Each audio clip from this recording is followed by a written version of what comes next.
thunderstorm. That's your forecast from the WSIC Weather Center. I'm meteorologist Chase Myers. Have you taken the Desco Challenge? The people have spoken. Desco is where the professional goes for electrical supplies. Hi, my name is Randy. I'm a general contractor, and I always trust the products at Desco. See for yourself at DescoInc.com. Don't miss the boat. Don't miss the boat, baby. Shop LKN Local for the best lake apparel, home decor, and gift ideas. Locally loved, made, and delivered right to your door. For the love of the lake, shop LKN-local.com today. The following is a paid program and does not necessarily reflect the views of WSIC. I want to see the kind of industries that are opening up. This is Local Biz Now with Joe Vagnone, where your business matters. Local Biz Now. You have to determine what is working, what isn't working. Joe Vagnone is a respected business broker, helping individuals buy and sell businesses. Joe has successfully owned and operated many companies in a variety of industries. This is Local Biz Now. Because your business matters. You are listening to the #1 live talk business show in North Carolina, coming to you from Burner Cigar Studio, because the Burner Cigar Studio is wherever I am. Let me be clear. Burner Cigars is an exceptional place for fine premium cigars and great people. Just an excellent place to get your smokes. Great people, premium cigars. Life is good at Burner's Cigars, located in Birkdale Village and in Denver on Highway 16. We hope to inspire, inform, and entertain you, because that's what we do here at News Talk WSIC, 105.9 FM, 100.7 FM, 1400 AM. I am Joe Vagnone. This is Local Biz Now, where your business matters. Now, just in case you want to question, let me be clear why this is the #1 live business show in North Carolina. Let me give it to you. We've been doing the show going on 12 years strong. We have over 950 small business owners and community leaders that we have interviewed. Let me say that again, 950 community leaders and small business owners. We have 748 videos on our Joe Vagnone YouTube channel. Please go there and check it out. Joe Vagnone YouTube channel. There are over 748 interviews and videos on the channel. It's just an exceptional place for you to get a lot of information. We encourage you to do that. We are live on the book, live on the tubes, live on the X, live on the chain, and that means, if you don't know, Joe Talk, live on Facebook, live on YouTube, live on X, and live on LinkedIn. We'll be happy to take your questions. We do that because the one and only Julie is monitoring and taking a look at Facebook. So if you want to ask a question, we'll try and get that question on the air, because everybody needs a Julie. And we thank you for listening all of these years, and sit back, relax, and we hope you will enjoy the show. Now, every month we have a new co-host. This month is no exception. And this month is my dear friend, whether he will admit it or not, you understand, Danny Decker. Danny Decker is the founder of Spotlight Marketing and Branding, co-founder of mymarketeer.com.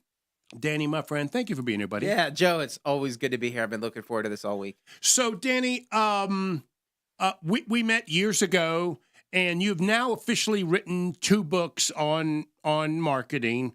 You are my go-to guy when it comes to marketing. What is it that, because there is something, you get it, that makes you different than other marketing people. It's as if you can connect to me, the old school guy, right? And yet you have this relationship and understanding of what the future looks like. Well, walk me through what is kind of different about what it is you do. Yeah, no, I think, I sort of came of age in the marketing industry, and I was lucky that I found some mentors that were, I would say, a little more old school. A guy named Dan Kennedy, who's a direct response legend, Gary Halpert, some others. And so I really learned strategy first and technology second. And I think where a lot of marketing agencies and marketing folks today, they think about tools first and strategy second, if that makes sense, Joe. It's like, oh cool, look at TikTok and look at YouTube, and it's all of these new fun tools. And everybody else is doing that, so I should too. Yeah, and my thing is like, listen, a hammer is a great tool if you've got a nail. Right. It's not the right tool if you're trying to drive a screw into the wall, right? So like so tools have a place, but the strategy has to come first, and that's always been my philosophy. And I think I'm just fortunate that I found some good influences early on who kind of drilled that into my head. Right. And I haven't changed. Which is probably why you and I just connected, right? Because you can talk Joe talk, right? But you also can push Joe's mind towards the modern day and what we need to do, what we have to do. Because some of it seems intangible, right? The where you're going to go when you want a Sloppy Joe flyer.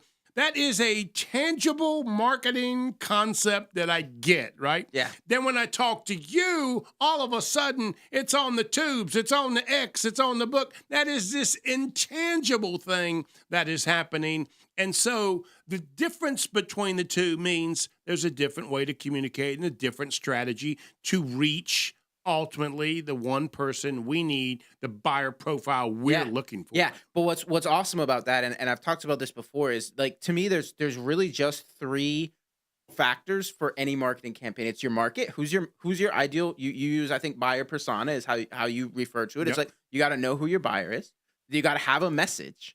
Right. And the message might be, if you're hungry, here's a Sloppy Joe. Right. And then you got some channel to deliver the message. And that can be printing a flyer and sliding it under a door, or that can be a Facebook ad, or that can be a TikTok. But like, at the end of the day, the email is the flyer nowadays. And that's just it. And that's it. But guess what? In your example, the buyer didn't change. The message didn't change. Actually, all that changes is the technology you're using to deliver the message. Right. And so I think it's really helpful to think about it in that way. If you get those three things right, what's your market? What's your message? What media channel are you going to use? You're going to be successful every single time. Right. And that's probably one thing we don't know. Who's watching Facebook? Who's watching LinkedIn? Who's watching YouTube? That's probably what's new to us. And so for us, us meaning small business people, we thought all of those electronic type of marketing was outside our area of success until we reached a certain level, right? That's just not true anymore. Yeah, it's the percentage of Americans that are on social media channels is close to 80-90%, right? Like every you can find just about everybody on Facebook or Instagram or TikTok or LinkedIn. I will tell you, that's Joe, a remarkable statement. Yeah, and I'll at the break, I'll look up the exact stat. I don't know exactly what the percentage is, but it's high is the point. I think we all kind of sense that. But I'll also tell you, we're going to hold you to that at the break. Yeah. Superstar, you make sure that Danny does that on the break. Okay. Deal. But Joe, I was gonna make the point too. We're also seeing this like resurgence in old school marketing. Like direct mail marketing works better today than it did 10 years ago because all the advertisers have stopped mailing, right? Because everybody's moved so far to digital that you can get a better ROI on a direct mail piece today than you probably could have 10 years ago. So there is actually some opportunity in the old school. I also think people love to come to face-to-face events. People love to come out to events, seminars, workshops in person because I think we're in this world where Zoom, everybody's got Zoom fatigue. Like, you're just staring at a computer all day. So I actually think we're in a little bit of a full circle moment where we're coming back to some of the offline stuff too. Let's take a break. When we come back, you and I are going to talk about my biggest mistake I've made in over 5 years. You were part of it. I might even hold you responsible for some of it. You're listening to Local Biz Now. Hang on, because we're going to tell you what not to do when we come back. This is where your business matters. We'll be right back.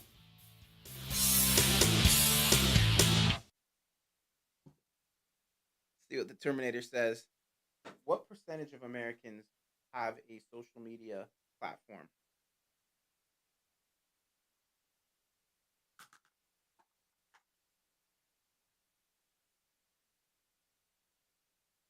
%83%. 83%. Yep. That's a remarkable statement. Yep. Yeah.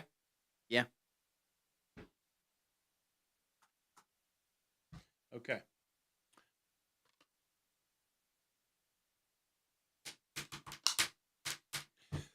Superstar, I did not see you put my YouTube channel on the book for viewing purposes, did you? No. Did you? I didn't see it. Shouldn't I see it on my Facebook? I don't want to just see it in front of me. I want to see it. Oh, there it is. Okay. There you go. Let's be clear now.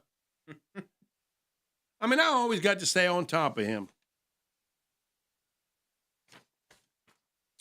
Okay. Gotcha. So we come back. I want to talk about Joe's big mistake because Julie said I have not clearly described it in detail. So I'm going to get into a lot of detail. Please add whatever your thoughts were about this. You know what I mean? Yeah. Just so you know, I'm pretty sure Julie just wants me to do this so she can remind me that I made a mistake, right? She just wants some video evidence. That's funny. That's funny. Yeah, sounds good. And then after this segment, when we come back, we're going to dig back into the marketing and the whole. Yeah, sounds good. Sounds good. How much time we got, Superstar? 1 minute.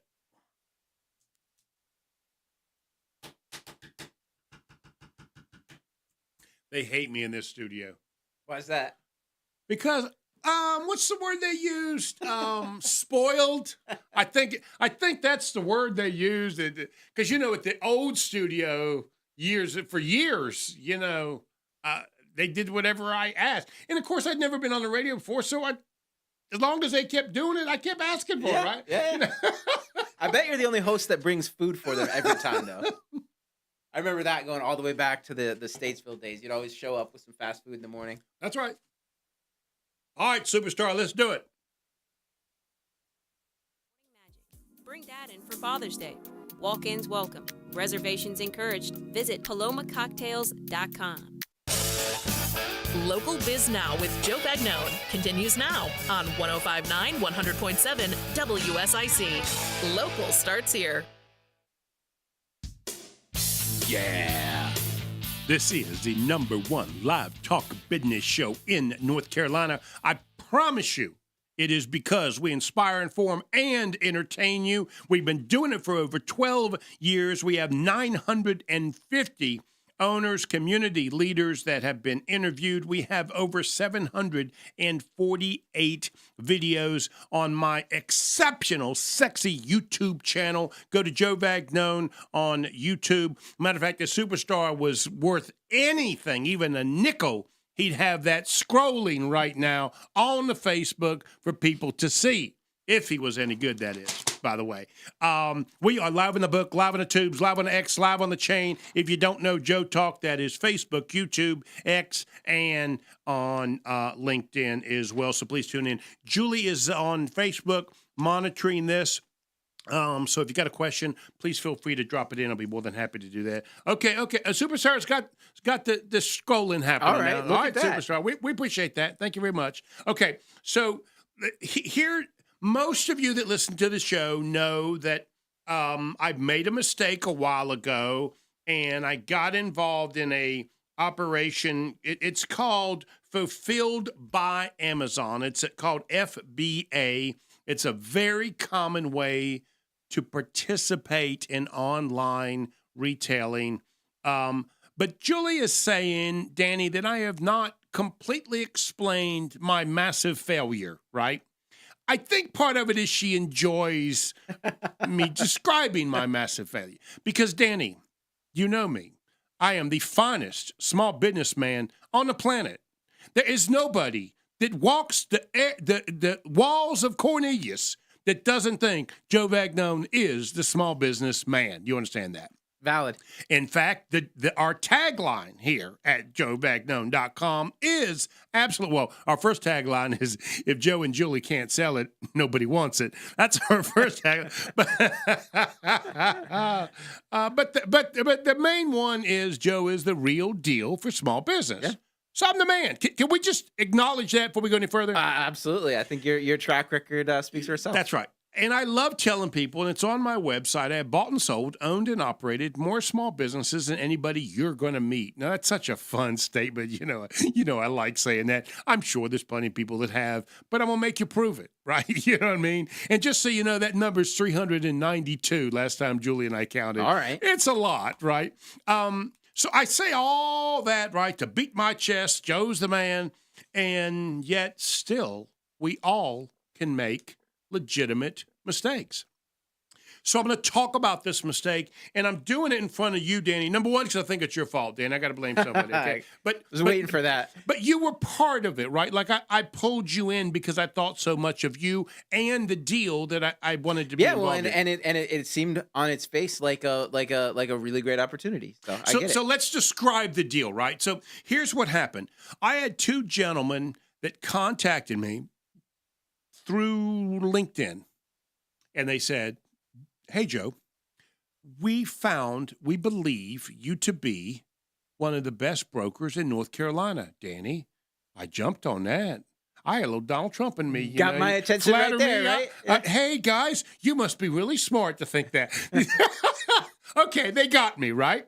We started talking. They wanted me to market for them FBA opportunities, fulfill by Amazon opportunities. As a small broker, as a small business broker, they wanted me to help them sell the idea of you using them to manage your Amazon store. Well, and let's talk about what that is for a second, because that's one of the things that got me interested. And correct me if I'm wrong, but basically it's a very passive business opportunity where you are listing. You know, you technically are a storefront owner on Amazon, because Amazon needs to have independent sellers so that they don't get broken up, right? And so it's the opportunity. And it's a mastermind that most of the stuff in those 1 million square foot warehouses, it's not Amazon's. Yeah. It's all the small business owners. So, and that's a very legit opportunity. I That's I know plenty of people that run that type of store, and so like there's nothing like on the face that would tell you that that's not a legitimate opportunity. It is. And in fact, you helped me confirm that, right? That, yeah, Joe, this is legit, right?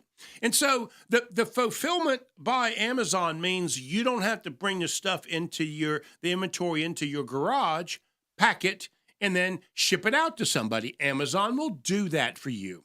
The Amazon learned if they want to make sure that the Amazon end user is happy, that Amazon needs to touch it in the process for a more successful client work. And so I did the research on that, and I found that it made sense to me, right?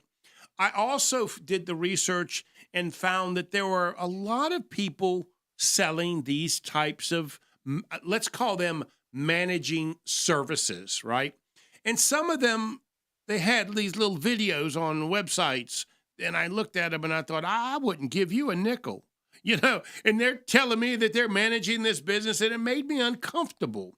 But when I talked to my guys, I met them by Zoom, right? We had 3 or 4 conversations. I agreed to be their broker in North Carolina to sell their FBA stores that they have. Now, if you want me to do that on a larger scale, you have to pay me a retainer to do that, right? They asked if I would prefer a store, an Amazon store. This way I would know what it's like, know how it works, see the operational. I'm thinking, Danny, that works. My son's coming out of college. This is a great way to get him started, right? So the only thing I had to pay for was the inventory. Right. And I thought, my son's going to learn how to do this, right? It seems to be and I'm already going to be in the business of marketing to find buyers that want to operate these stores. And so I said, sure, guys, give me a store, and also I will start to help you find buyers. So the relationship seemed fine. I checked them out, Danny, as much as I could. You met them. I met them on Zoom once or twice, and you know, seemed very competent, very like, you know, by the book. There was nothing about them that raised any red flags. And so then Julie does what she does, which is a detailed, and I do mean detailed, review and package that we put together. Danny, you helped me put together a whole website, automated system where we could start marketing to people. So the thought was they would market, then we'd drop them into the automation system, and we'd be selling these babies like hotcakes on a Tuesday, right? And so we thought that we were moving in the right direction. And the whole concept was find people that wanted passive income that would buy a store, buy the inventory, and then this management company would actually receive, prepackage, or repackage based on how Amazon wants it, and then send it to an Amazon warehouse. And then when you order something from Amazon, it would just come. You would know what store was actually, that's right. So you would not have to touch the product or service at all. And you would receive a percent. And in fact, what happens is everybody receives a percent and then you get what's left, right? And so the concept is legit. It seemed real. It seemed right. And and when Julie finished her research and put together this detailed package, what we realized these guys were really good at is two things. Amazon will send you a service request for what they're looking for. For example, if Amazon's got to have toilet paper sitting in the warehouse, they need to have somebody that's willing to let the inventory sit there, right? Now, some stuff Amazon buys themselves, but in general, I'm just using toilet paper as an example. Yeah. So what you would do is you would literally go to the Amazon website, you would check and see they're looking for 2 truckloads of toilet paper, and they want it packaged in this direction, right? And if you did that, you could click on that and you could say, I'll supply those for you, right? Seems like a no-brainer, right? And so, because the customer's telling them what they want, all you got to do is provide it.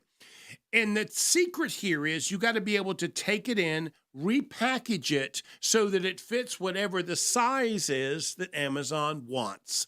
A lot of times it's about storage, it's about shipping, those types of things. So the manufacturer may not put it in the exact way that Amazon wants it. So that's when they let FBA providers do that. So our management company repackages the product and then sends it to Amazon. The only people that can get to that website are people that are selling over a certain amount of sales. That's where these management companies come in, because they're already selling over a certain amount. Sure. So because of that, they get access so they can tell you, here's what we need to buy for you because we know Amazon wants to sell it. So the concept seemed legit. It seemed real, right? Julie had done a detailed amount of research. We figured out how we were going to sell. You even helped me put together the website that we're going to use and dropped it into our automated system. So we really felt good that this was a great opportunity. You even said, Joe, if this works, I'd really like to do this myself. Yeah. I said, well, that's great. My son's going to get really excited about doing this. And so my son decided he's going to do this. He's all excited. Daddy's going to loan him the money for the inventory, right? And my son's going to be in business and he's going to start to learn modern day business, because who better to learn it from the master, right? Of course. The man, the real deal for small business. Well, here's what's happening. The reality is everybody I was dealing with was in Arizona and in Charleston, but the warehouse was in Idaho, and the actual FBA certified person was in Chicago. So there was like this multi-state operation, and some of your inventory might have even been going to a warehouse in Georgia.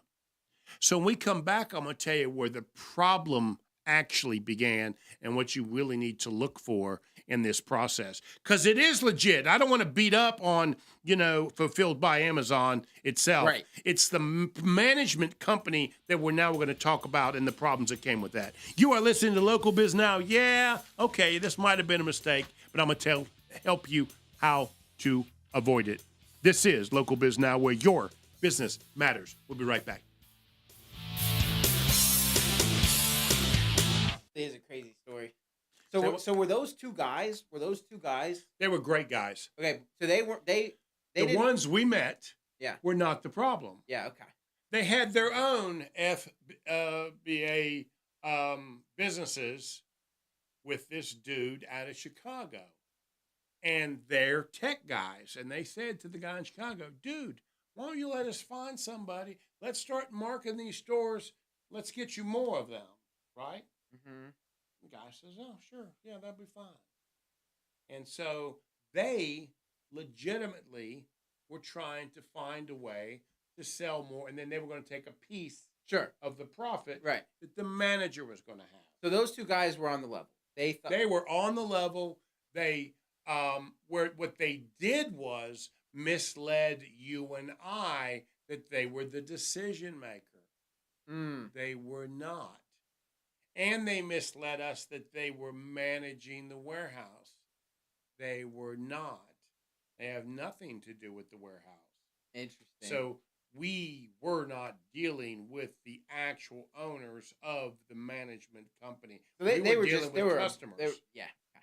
They were customers of the management company that have every intention of honoring what they said they were going to do, as long as the management company did what they said they were going to do. Surprise, surprise. Here's where the problem runs into. And because it's multi-state, it became a major problem. They even, when all this went to the bad, they even contacted me, tried to work it out, offered to pay to get some kind of resolution. So they realized they felt terrible. It sounds like. Oh, they did. They got messed up by the actual management company. So you and I, our instincts were correct, right? We were dealing with two good guys, right? Where we messed up was we should have did more investigation on the warehouse and the actual shipping of the product and the inventory and the inventory control. That is where the scam comes in. Crazy. That's Crazy. right. Yeah. But and if you don't know the business, you wouldn't even know where to look. Of course. Yeah. Like I only know this because I now know what happened. I wouldn't have known. Yeah. So anyway, we're going to try and finish describing that tale if we can. Yeah, sounds good. Sounds good. Just crazy. Okay, Julie, am I describing this well in detail for you? Because I got to be honest with you. It's painful bringing back memories like this, you understand?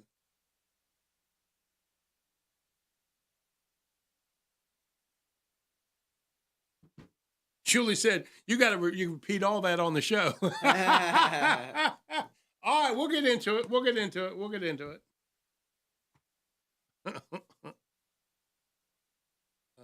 Okay.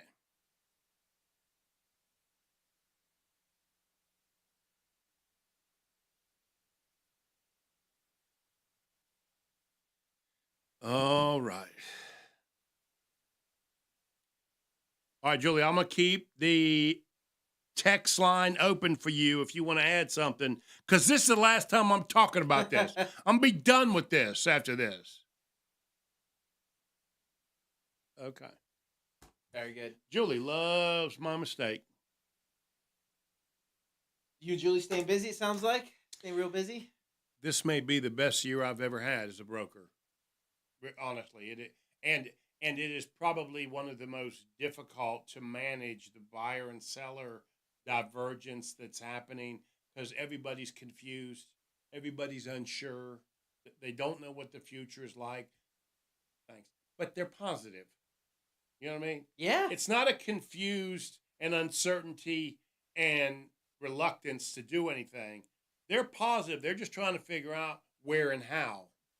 That makes a lot of sense. Next week, we can talk about the new buyer and what that new buyer looks like. Because that new buyer wants to give you no money, wants you to do all the work, and and expects for the business to make money.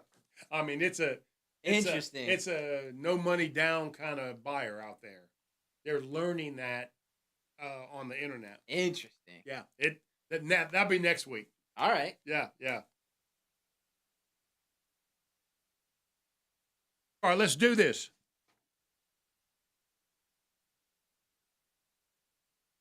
On the planet, at least in Cornelius, That's high praise. You've been doing this for a minute. Yeah. This is Local Biz Now. I am Joe Vagnone, where your business matters. And I want to tell you, this is the #1 live talk business show in North Carolina. And it's because of my great co-hosts like Danny Decker. Danny, thank you for being here, buddy. It's great, Joe. Always love being here. So you are the owner of Spotlight Marketing and Branding and co-founder of mymarketeer.com. Give them just before we get started back on my big mistake, give them a quick rundown on what mymarketeer.com is all about. So it's mymarketer.com. Marketer? I'm sorry. And we provide virtual marketing assistance for small businesses, right? And so, Joe, you work with small business owners all the time. Small business owners got 10 things they got to do every single day before they even eat breakfast. They don't have time for marketing. They don't have time for social media. They don't have time to make videos. Right. They don't have time to make TikToks. But that stuff's important. We just talked about at break, like 83% of Americans are on social media. So you gotta have somebody doing your marketing. mymarketer.com, we provide marketing assistance. So we're gonna give you, Joe, some 50 hours a month of a marketing assistant who's going to get that stuff done for you. Who's going to get your social media done, going to get your video editing done, so that you can focus on the things you do the best. And so I want everybody to hear that before we get back on my big mistake story, because that's why I contacted you, right? I knew you were the right guy because I wanted you to help me sell these stores, right? To other people. And also I wanted your advice. Hey, dude, is this legit? Is this good? I even reached out to a couple of the contacts that I have that sell franchises. They're even creating, they couldn't create a franchise because Amazon wouldn't have let them do that, but they were creating a licensing program and selling them. And my buddy was telling me that not only is it legit, but he was selling like 4 a month of these, right? I believe it. And so I'm thinking we're on to something, right? And so to pick up where we left off, once I felt like we had a good grasp, Julie had done a detailed job, and we had put together this great marketing package. We've got the website ready to go. I'm going to start trying to sell and market these businesses. And at the same time, you and I put together a video, and it was my intention to continue to interview and talk to my son about how things are going with the store, so I could be this sort of live testimonial of how things are going. I thought you were going to get involved, and then we were going to slowly start to describe all of the things that were happening. So I felt good about where we were. My son's first month in business, he made about $890 profit. Okay. The first month. It's not bad. I'm thinking, life is good. And then he started texting me, Dad, now keep in mind, he's not doing this. He's just getting through Amazon, he's getting these emails saying product returned, and then he's getting emails from Amazon saying, if you don't fix these things, we're going to drop your store. Right. And so all of a sudden my son's calling me, Dad, I don't know what's going on, but it's like, we sold like $3,000 worth of stuff, and like $2,800 of it is returned. Like I don't understand that. And so I said, son, this is all part of business, because I'm Joe. I know all about business, right? Son, you got to contact them. You got to talk to them, find out what's happening. You need to make contact with the people at the warehouse, because clearly they're doing something wrong. And so my son, this was way over his head, but at the time we didn't know that, right? So he calls, he tells them, hey guys, listen, this is a problem. If you're going to ship something out, let's make sure, it's right, or what's the problem? Because you understand, through the email, Amazon didn't say why it was returned or rejected, right? Sure. It just says CJ's trying to find out what's the problem. Sure. Well, nobody seems to know at the warehouse. So CJ says, Dad, they don't seem to know. Son, that's not possible. I mean, they got to know. That's when the red flag went up.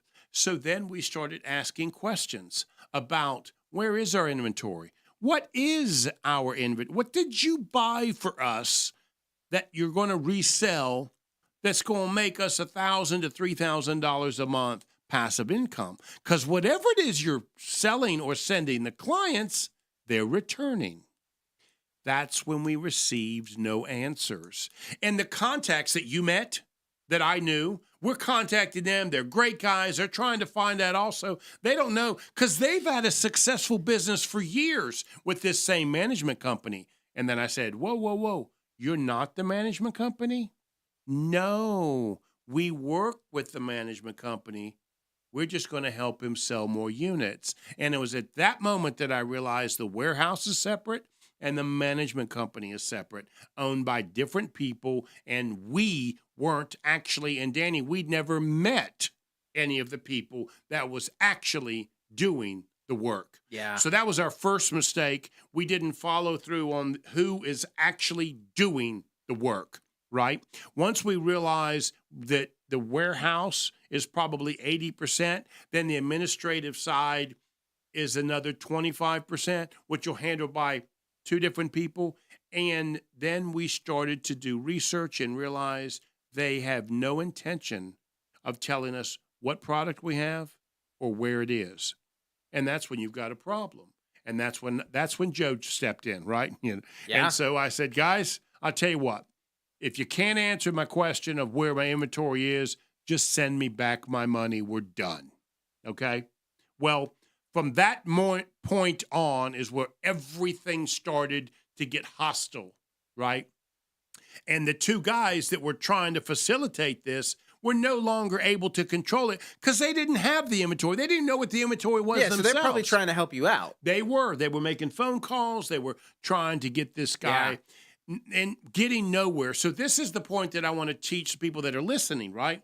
And that is, listen, here's the reality. The reality is if you're going to do business in a modern day, especially online, this is a multi-state business that's starting to happen. It is much different than what it used to be, where you could look at a guy in the eye, shake his hand, walk through the warehouse and say, okay, here's my stuff. And so I couldn't go to Chicago. I couldn't go to Georgia. I couldn't go to Iowa and check these places out. So I hired a private investigator.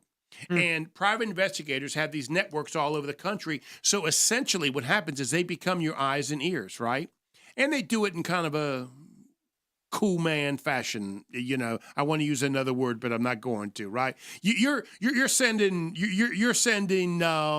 Rockford, okay, to go look and find out what's happening for your stuff. And so, and then they're doing that at the same time. And then because keep in mind, I have a legal right to possess my inventory. Yeah. Show it to me. Where's it at? So I sent somebody to Georgia, sent somebody to Iowa. Neither one of them knew anything about it. Both locations had been closed down. Both locations had been moved. Wow. With no forward address. Both warehouses also had not paid in the last 6 months.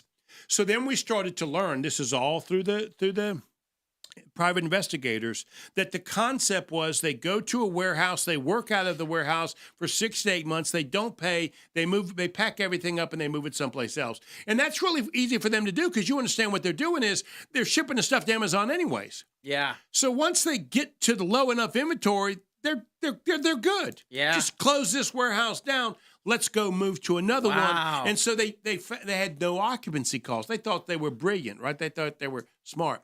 Meanwhile, I got a private investigator, and we're tracking it down. We come back. I'm going to tell you how we tracked down the real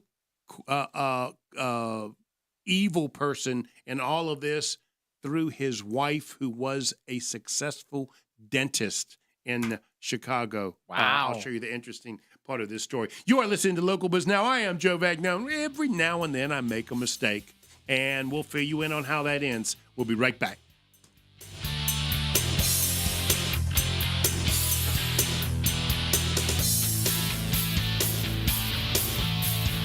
And now you see why I've never told the story, because I don't know how to get to the end. Like it, you know what I mean? It's like it won't end. One mistake after another. How long did it take to get this thing resolved? The guy's a crook. And he literally is an arm of the mafia. You know, mafia is a completely different animal nowadays. Yeah, You know, I was going to say, it sounds like organized crime. That's right. It is organized crime. Mafia is probably not the right word. It's organized crime. You know, no longer the Italians. It's just. Well, it's organized. funny. I'm watching Leah and I are watching The Sopranos right now, and so we're seeing like back then it was like the stolen merchandise, and I'm like, well, this actually sounds like the 2025 version of Sopranos. That's right. That's exactly right. Yeah. So the reality is this dude, and we found him through his wife, and private investigator knocked on the dentist's door, and let me tell you something, that works. Wow. Think about it. If I sent somebody to your wife's work, yeah, you'd be like, dude, that can't got my happen. attention. Yeah. Well, then we're gonna work this out or not. Yeah. So I learned that. That's pretty good. Yeah. Private investigator is the number one piece of advice I want people to hear from this story. I was gonna say I never would have thought about that. That's right. That is the number one piece of advice. Modern day business. Make sure you investigate, not just online investigation. Yeah. The private investigator through their networks can go boots on the ground and see and validate what they're telling you. So what did you just go on the internet and just look for a private investigator? Like how do you even do that? That's a really good question. So this particular guy was a friend of a client of mine. Okay, got it. And there are private investigators are very similar to attorneys where they specialize in different areas. So you got to find one that fits and works, and you got to find one that's involved in the network, right? Because they're not going to pack up and go to Chicago, whatever, but they are going to call somebody to do that. And literally, we had a private investigator on the phone with us while he was standing there talking to the owner of the warehouse, telling us the guy left, didn't pay in eight months, and hey, buddy, if you take a picture of that box, that's the return address. That's what I think they moved to. And sure enough, it was. But having the boots on the ground to do that. Yeah, that's crazy. So the concept is all about the private investigator and the network. They share their own network. You know, it's like it's a website that they sure. Yeah. And that concept is what I want people to get. I mean, that's the best way to solve your problem. Yeah. Never would have thought of that. All right, so let me try and end this story best I can, as quick as I can.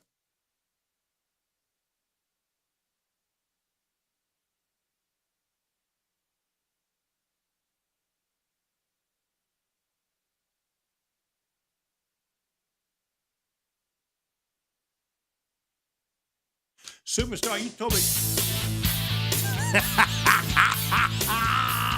Yeah! You're listening to the number one live talk business show. This is Joe Vagnone and Local Biz Now, where your business matters. I'm here with Danny Decker. He is the master and founder of Spotlight Marketing and Branding, and also co-founder of My Marketeer. Am I saying that right? My Marketer. MyMarketer.com. Thank you, Danny, for being here. I appreciate it, buddy. Yeah, it's great. Okay, so let me try and finish up my story. So we hire a private investigator. Let me be clear.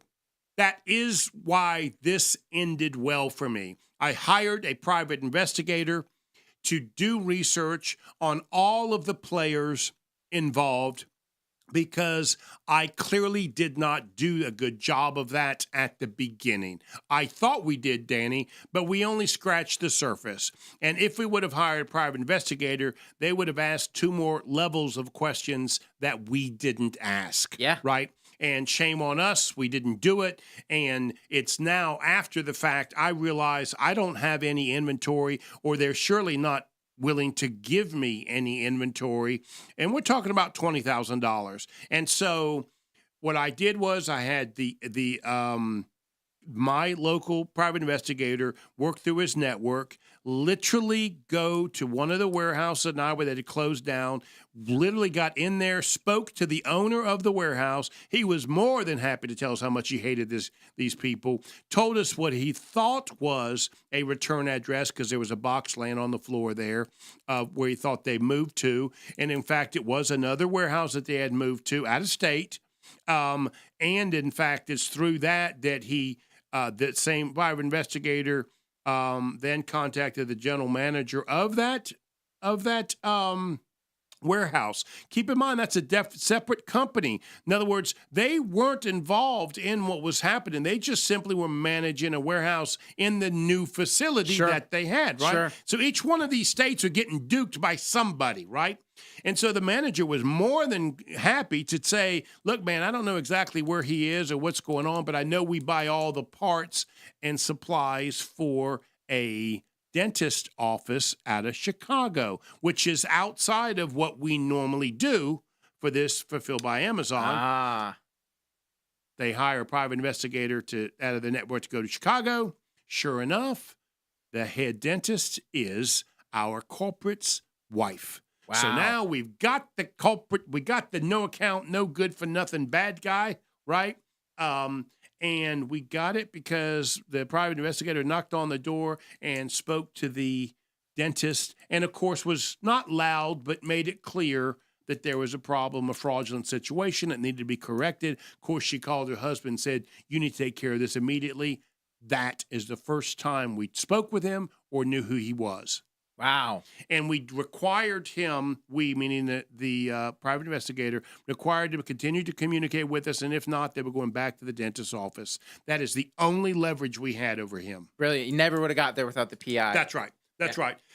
Bottom line is, at the end of the day, what happened was he still continued to try and scam us and had no intention of ever giving us any money. It was not going to happen. Even my highly skilled negotiations skills that I put to the test, I was going to get him to make me payments on this money, and I promise you I would have never gotten those payments. But that was the end negotiation that I had got to, and it all boiled down to, on a side note, I'd purchased the inventory through a card that I had, and the credit card company supplied me back my money of $20,000 for the inventory, because, in fact, I never actually received the inventory. I mean, there's a lesson right there for business owners too, right?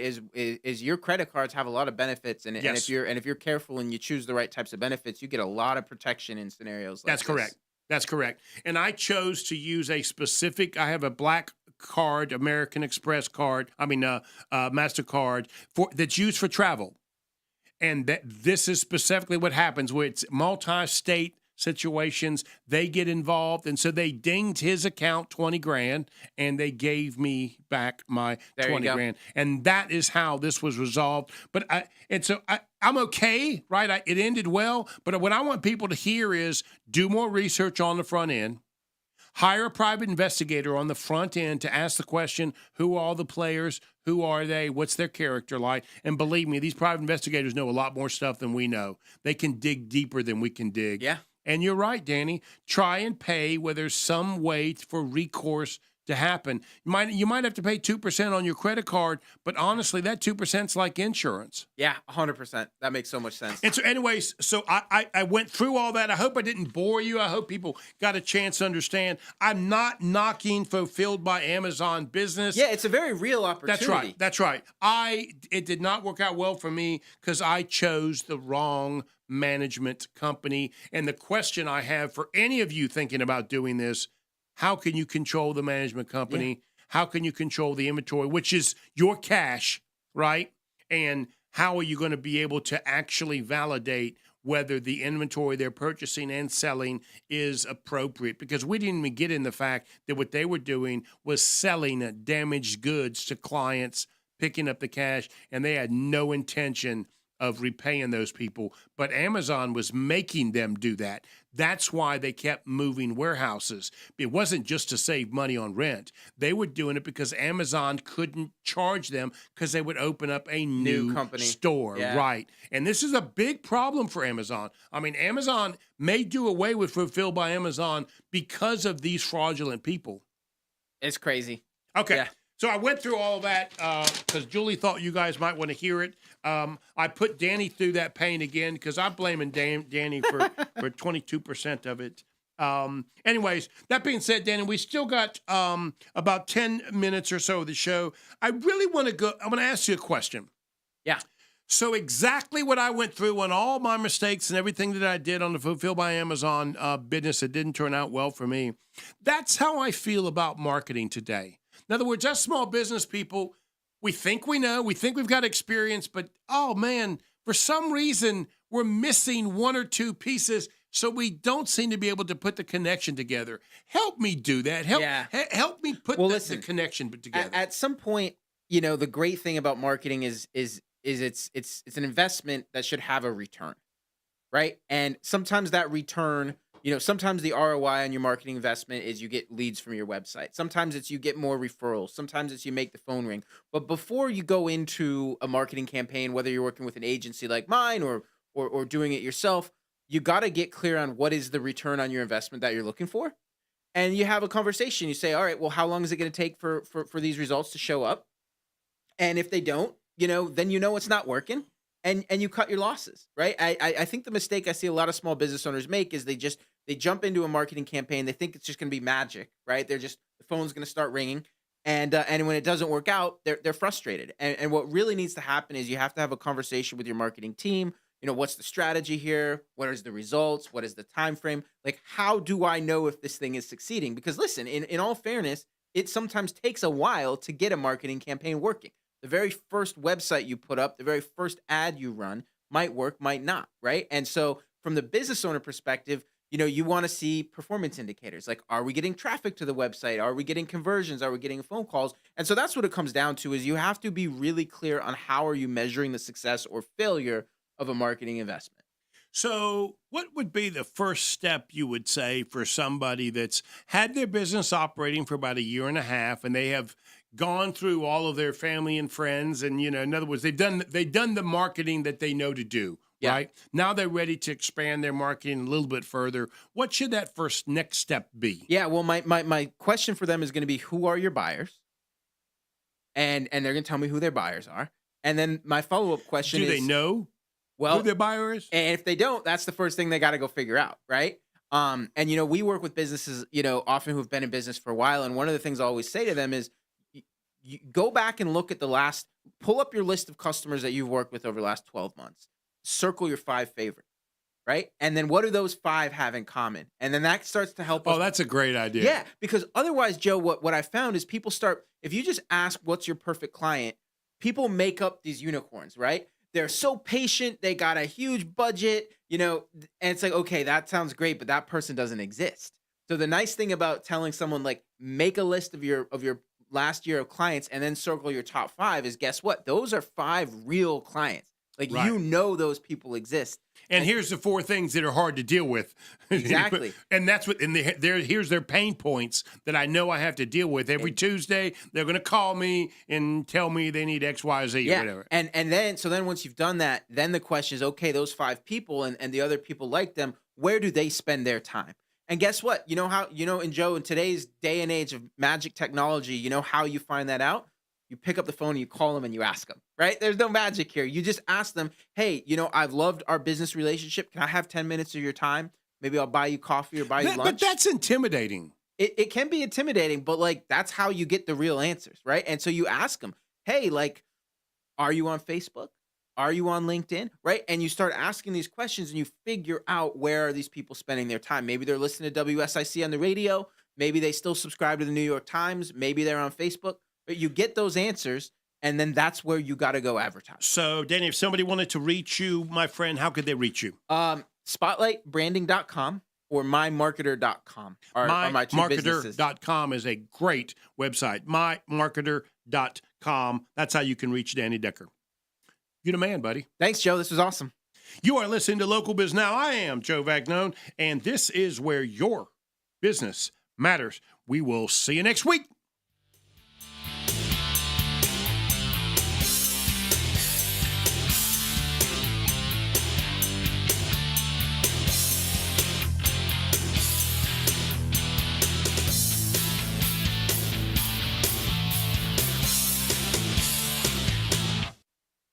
Serving you better than ever before. WSIC, Statesville, W290DK Mooresville, W260